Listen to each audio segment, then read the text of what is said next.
All right, so here's another thought about, you talk about atheists or narcissists or just people in general who will say, oh, I don't believe in God. That's absolutely fine. Things I don't really care. I'm just like, this is who you are. Great. Awesome. I think the thing is when you sit there and try to go, oh, I don't believe in God. The Bible is just full of stories. But see, all they're doing is they're trying to put doubt in your mind. And that literally is the goal. They're not just sharing with you what they think. Because if they did, well, then why do you keep pushing it? Why would you go up to someone who believes in God and the Bible and tell them, oh, that's just a bunch of fake stories. That's just a bunch of made up stories put together in a book. Well, obviously you're being a rude dickhead. Okay. And that's what they're trying to do. A big part of narcissists is they like to belittle people, belittle what they believe, because that's how they get you to not believe it and associate negative emotions and feelings towards it. Okay. So here's the deal. This is my point.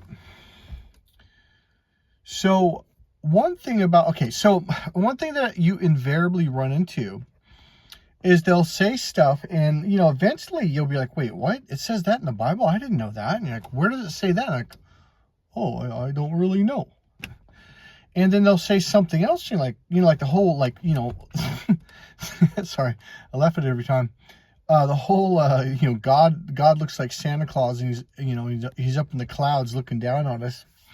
And it's just like, God looks like Santa Claus. What the hell are you talking about? This looks like a white man with a white beard. I'm like, really? Where does it say that? And so what ends up happening is I started asking these people, like, where did you, study, Christianity, or where did you study the Bible? What church? And did you go to Bible college? Did you, do you have a degree in biblical studies?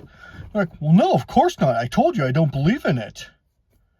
I'm like, wait, but you speak with such authority as if you are the all-knowing, all-being, all-seeing,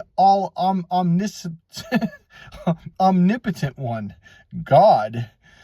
And so what it really comes down to is they always say, well, I've never actually read the Bible, or I don't really know the Bible that well. And it's like, well, so then shut up, number one. Number two, the real point of this video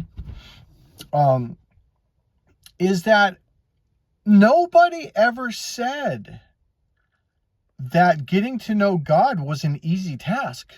In fact, they have these things called Bible colleges. They have these things called biblical scholars.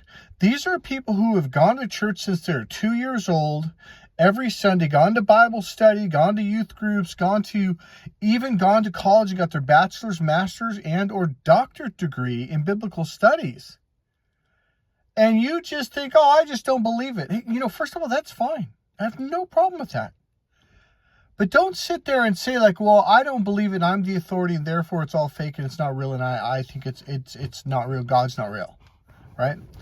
So the thing about it is it's like, well, I've never had an experience with God. I mean, because see, again, as I said in that video before this, a couple videos back, is if you are stuck in your logical brain, you're not going to have an experience with God or spirit. You're never going to have any experience like that. Because the right brain is it's like the open brain. It's the radar system. It's kind of like the radio antenna. That it's the thing that connects with like music, like radio stations and stuff that goes through the air. Well, if you don't have your antenna connected, well, you're not going to hear the music. You're never going to pick up on it. And here's the thing about it. It takes work. That's what I'm trying to say. You act like, well, I don't experience it. Like, well, how many years have you gone to church? How many years have you sang hymns? How many years have you, spent hours in church singing songs? How many years have you meditated? How many years have you prayed and prayed and prayed and prayed and prayed for hours? Prayer is an art. It's not just something you do. It's something you got to dig deep. Yeah, most people pray, oh, dear Lord God, Father in heaven, in the name of Jesus, I pray these things. Bless me, bless me, bless me. Amen, Lord. It's like, it's just a bullshit prayer. One thing that they constantly say, it has to come from the heart. Jesus even says that. Maybe not say it in that way, but you have to be in your heart. And you have to really clear your mind. And I don't want to say block things out, because I don't like saying block things out, but you have to really calm your thoughts. And the one thing about narcissists, they can't, because they think, and it's blocking everything. So of course you're not going to experience God. So the real purpose of this video is just saying point blank is nobody ever said that having a spiritual experience or a godly experience was easy and anyone could do it at any point in time. If anything, it's quite the opposite. It's going to take work. It's going to take effort. It's going to take faith. Now, here's the whole thing about faith. And it's exactly like these people, I don't believe in God. It's just a bunch of fake stories, all made up stories. Well, it's exactly like this. You go to a light switch and you go, I don't believe that that's going to turn a light on. That's ridiculous. I don't believe in that. Well, why don't you turn it on? Why don't you flick the switch? Oh, dude, why would I do that? I don't believe in it. Well, just give it a shot. It's the same thing with your car. I remember at a seminar a long time ago, I think it was Tony Robbins. It might have been someone else. But they were saying how many moving parts you have in your car when you put your key in the ignition. The ignition system itself has a lot of moving parts. And you have all these moving parts that have to interact in sequence in perfect timing or almost perfect timing in order for the engine to start. And if one of them misses, like the gas pump doesn't pump the gas in, or whatever doesn't, for some reason the spark plugs don't spark and on, it won't start. And I don't remember the number. I don't know if it was like 150 or 1,000 or 500, but there was a lot of moving parts that had to interact sequentially. And I thought, wow, I never realized that. And I do know that engines are complicated. There's a lot of moving parts, but I never realized it. It might have been 80. I don't know. But the point was, it was a lot of moving parts. And they say, and yet, every day you get in your car and by faith, you literally turn the key expecting, and here's the key word. And they tell you this in the Bible when it comes to prayer. Expecting the car is going to turn on. And all of you do it. Well, except for narcissists, of course. Or people who don't believe. So, the thing about it is, like, I could ask any of you, do you know every single thing about a car, every moving part? Even mechanics will say, actually, yeah, I'm not really into the electrical system, or I don't really know about the actual ignition system, blah, blah. I mean, do you know every little thing, and do you know why everything works perfectly in harmony? No, you don't. I don't. And I started working on cars years ago. I don't have a clue. There's way too many moving parts. And yet, by faith, I get in my damn car every freaking day and I start the engine up by turning a key. So it's the same thing with God.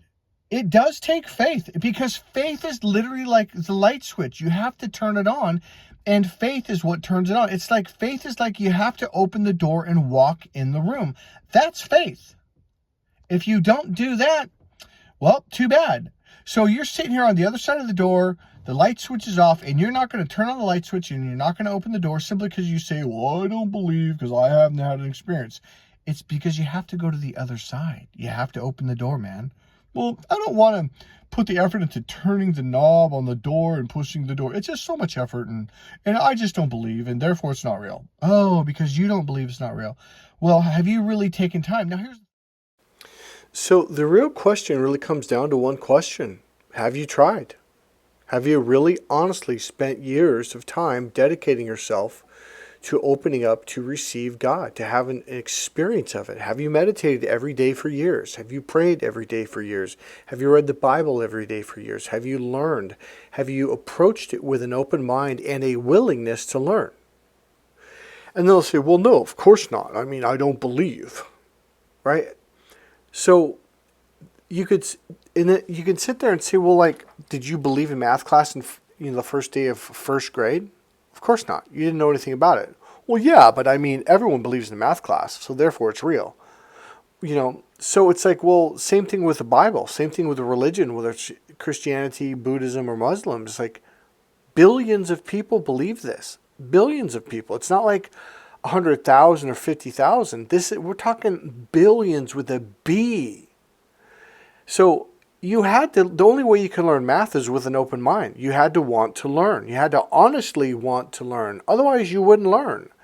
So, I know I'm beating this over the head because it really comes down to this. They don't want to understand. And here's the thing. That's fine. I honestly don't give a shit if you ever pick up the Bible in your entire life. I don't care. I really don't care. The reason why I'm making this video and these videos is because my question here, here's the real question. This is the question that needs to be asked. Why do you keep pushing it? Why do you keep, and not only pushing it, but Why do you make up stories that says that God looks like Santa Claus? Why do you make up stories saying, oh, the Bible's full of made up stories? How do you know? You admitted, well, I've never read the Bible. So how do you know? So there's two thoughts. You'll get people like, oh, well, I went to church for 6 months and I read the Bible for 6 months. I honestly did. Oh, really? So how long did it take for you to learn basic math? Basic math. I'm talking basic.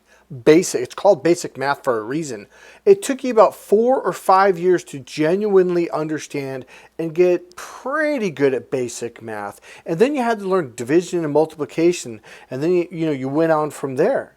By the time you were in 6th grade, this is 6 years of going to math class every single day, 5 days a week, for about 8 months out of the year. And you're not even an advanced beginner. You're still in the beginner stage.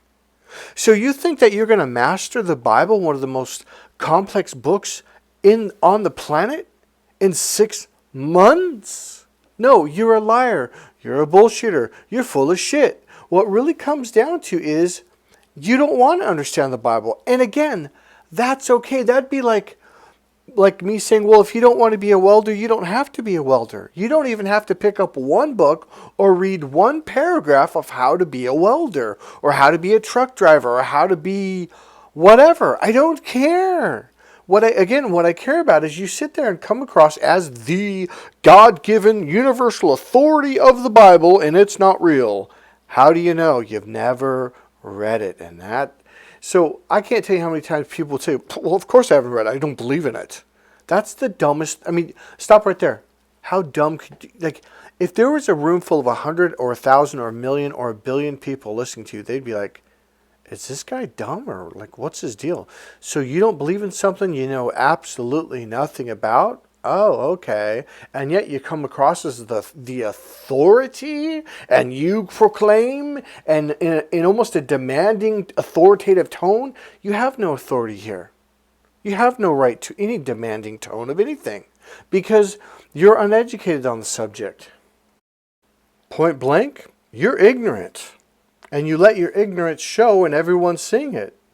So the real question again comes down to why do you believe that you have not the right, but the need to constantly go around telling people, oh, I don't believe in the Bible. Fine, I don't give a shit. I don't walk up to a bakery and say I don't believe in donuts, and yet I don't eat donuts. I don't go to McDonald's and say I don't believe in McDonald's. I don't go up to people every moment of the day or every time I bump into someone that goes to McDonald's and say, yeah, I don't believe in McDonald's. That's all made up. It's all fake. It's all this. I've never once in my life done that. Not once. So to end this, the real question is this.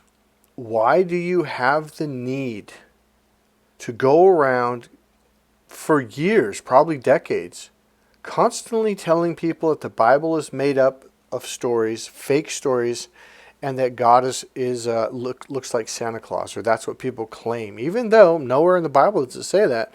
And I will say this, I have never once, not once, in 5 decades heard any Christian or anybody that studied the Bible say, even Muslims, because Muslims read the Bible, not one person has ever said, oh, God is up in the clouds like a white man with a long beard, and he looks like Santa Claus. But I tell you who does say this a lot. Atheists and narcissists and people who never read the Bible.